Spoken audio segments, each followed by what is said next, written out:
हम सब के बीते हुए कल में बहुत सी ऐसी घटनाएं हुई है जिससे हम सब अनजान हैं, या यूं कहें कि इतिहास के पन्ने से इसे फाड़कर फेंक दिया गया है। ये घटना है दक्षिण भारत की, जहां के उच्च जाति के लोगों ने एक कानून बनाया सिर्फ दलितों के लिए। और ये कानून उन दलितों के संरक्षण के लिए नहीं बल्कि उन पर शोषण करने के लिए बनाया गया था।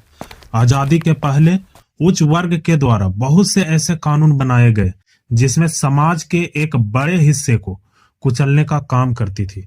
इन्हीं कानूनों में से एक कानून की आज हम बात करने वाले हैं, जिसे सुनकर आपकी रूहें कांप उठेगी। एक ऐसी कहानी जिसमें दलित महिला को अपनी आजादी के लिए मूल्य चुकाना पड़ता था, और ये मूल्य इसलिए चुकाना पड़ता था ताकि दलित महिला अपना स्तन छुपा सके। जी हाँ, आपने सही सुना, अपना स्तन छुपा सके। चलिए आपको इस सच से सामना कराते हैं कि बीते हुए कल में दलित वर्ग के लोगों ने क्या क्या झेला है। यह घटना है 200 साल पुरानी। इस समय संपूर्ण भारत में अंग्रेजों का राज हुआ करता था। साल 1729 अंग्रेजों ने मद्रास प्रेसिडेंसी में त्रावणकोर की स्थापना की, जो अभी वर्तमान केरल में स्थित है। अब जब अंग्रेजों ने साम्राज्य बनाया तो इसे देख रेख करने के लिए एक राजा की जरूरत भी पड़ी। मार्थड वर्मा को वहां का राजा बनाया जाता है, और जब मार्थड वर्मा वहां का राजा बनता है तो वह अपने अनुसार राज्य को चलाने के लिए कानून भी बनाता है और टैक्स लेने का सिस्टम भी। जैसे कि नॉर्मली एक राज्य बनता है तो ये सारी चीजें होती है। हम सभी टैक्स के बारे में तो सुने ही होंगे, जैसे house tax, sale tax, GST वगैरह। लेकिन जब त्रावणकोर का राजा मार्थड वर्मा को बनाया गया तो उसने एक नया टैक्स लगाया, ब्रेस्ट टैक्स, मतलब स्तन कर। यानी एक ऐसा कर जिसमें अगर किसी दलित महिला को अपना स्तन ढकना है तो टैक्स देना पड़ेगा, और अगर टैक्स नहीं दे पा रहे हैं तो उस दलित महिला को स्तन ढकने का अधिकार नहीं होता था। और ये कर किसी उच्च जाति के लोगों पर नहीं बल्कि दलित और ओबीसी वर्ग के लोगों पर लगाए गए थे। ये सब देख ये साफ पता चलता है कि दलित लोगों पर अत्याचार बाहरी देश के लोग यानी अंग्रेजों ने नहीं बल्कि हमारे ही देश के कुछ उच्च जाति के लोगों ने किया है। यहाँ तक कि त्रावणकोर में निचली जाति के महिलाएं सिर्फ कमर तक ही कपड़े पहन सकती थी। अत्याचार कुछ इस तरह से किया जाता था कि अगर कोई भी ऊंची जाति के लोग इन दलित महिलाओं के आसपास से गुजरते थे तो उन्हें अपना स्तन दिखाना पड़ता था। अगर यहाँ पर कोई दलित महिला अपना स्तन ढकना चाहती थी तो उसे कर देना पड़ता था। इसमें भी दो तरह के कर लगते थे। पहला, जिसका ब्रेस्ट छोटा उससे कम टैक्स, और जिसका ब्रेस्ट बड़ा उसका ज्यादा टैक्स। सोचिए कि किस तरह से दक्षिण भारत के उच्च वर्गों के लोगों ने दलित वर्ग के लोगों पर अत्याचार किया करते थे, और ये अत्याचार विशेष करके नादर जाति के साथ किया जाता था। इस जाति को दक्षिण भारत में निचली जाति के वर्ग में रखा गया था। ये नादर जाति तमिलनाडु की सबसे प्रसिद्ध जातियों में से एक थी। ऐसा मैं इसलिए कह रहा हूँ कि आज के समय में इन्हीं नादर जाति के लोगों करोड़ों का व्यापार करते हैं और यूरोप के देश में रहते हैं। इनकी पूरी कहानी मैं आगे बताने वाला हूँ कि कैसे ये यूरोप तक पहुंच गए। अगर यही नादर वर्ग की महिलाएं अपना स्तन कपड़े से ढक लेती तो इसकी सूचना राज पुरोहितों तक पहुंचा दी जाती थी, और यह पुरोहित लोग लंबे लाठी लेकर चला करते थे और अपने सिर पर एक चाकू बांधा करते थे।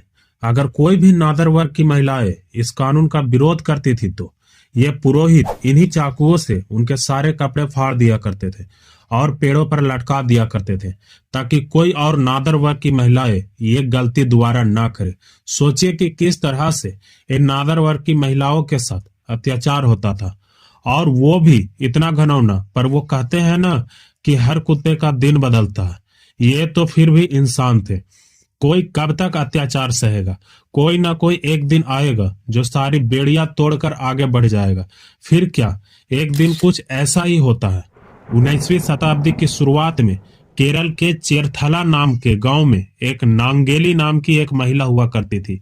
एक ऐसी महिला जो स्वभाव से स्वाभिमानी भी थी और क्रांतिकारी भी।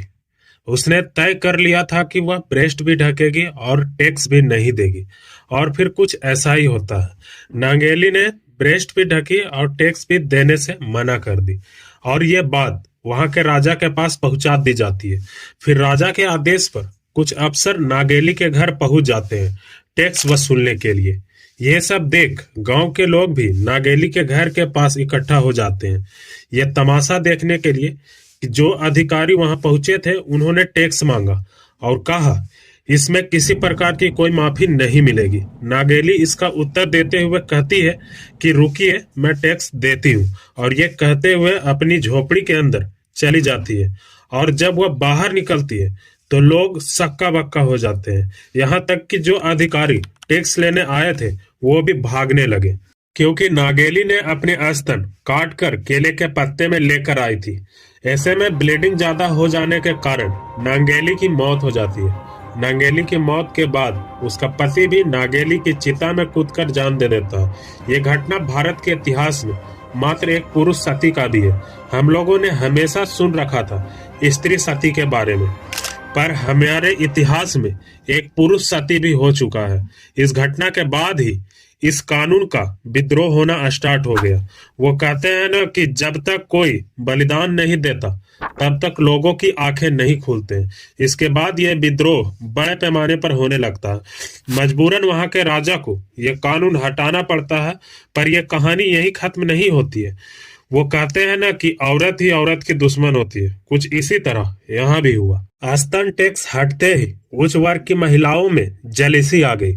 फिर ये उच्च वर्ग की महिलाओं ने निजी वर्ग की महिलाओं का विरोध करने लगे ताकि ये अपना स्तन ना ढक सके।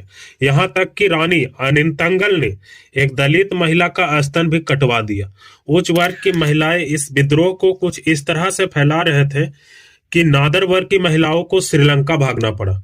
वह मजबूरन वहां जाकर चाय के बागानों में काम करने लगे। फिर एक समय आता है जब अंग्रेजों की इस जाति पर नजर जाती है। फिर इन अंग्रेजों ने एक ऐलान कराया कि जो भी लोग ईसाई धर्म अपनाएंगे उन्हें यह हिंदू धर्म का पालन नहीं करना पड़ेगा, और यहाँ तक कि उसके बच्चे को अंग्रेजी स्कूल में शिक्षा दी जाएगी।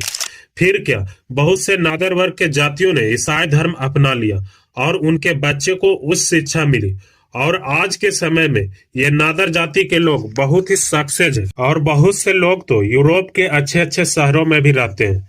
इससे एक बात तो साफ पता चलता है कि बीते हुए सालों में दलित पर बहुत ही अत्याचार हुआ है।